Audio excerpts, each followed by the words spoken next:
Bismillah, alhamdulillahi wahdah, wassalatu wassalamu ala man la nabiyya ba'dah, amma ba'd. Nous avons vu précédemment les règles de l'enterrement en islam. Donc après avoir posé le mort en disant Bismillah, wa billah, wa ala sunnati rasulillah, wa ala millati rasulillah. Donc en mettant le mort, on dit cette phrase. Bismillah, wa billah, wa ala millati rasulillah. On peut aussi dire à la place wa ala sunnati rasulillah. Donc après l'avoir enterré, il est préférable que les condoléances soient présentées à la famille du mort à l'endroit de la tombe.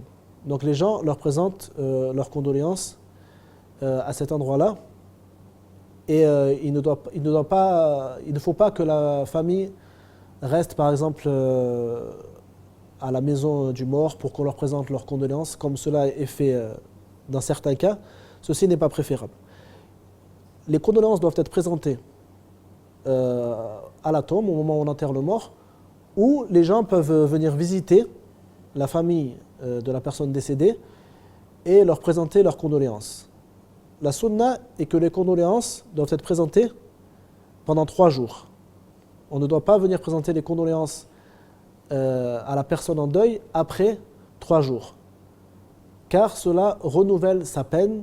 Si on viendrait, par exemple, au bout d'une semaine, lui rappeler que cette personne est morte, cela renouvelle sa peine. Donc, la personne en deuil, on ne doit pas lui rappeler la mort de son proche après 3 jours, donc on ne présente pas les condoléances.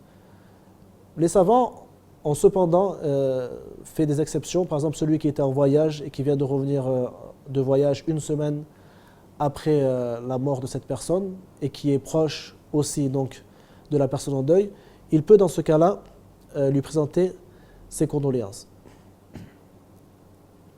Il n'est pas préférable, ou cela ne fait pas du tout partie de la sunna, que les gens en deuil cuisinent pour les gens venant leur présenter les condoléances.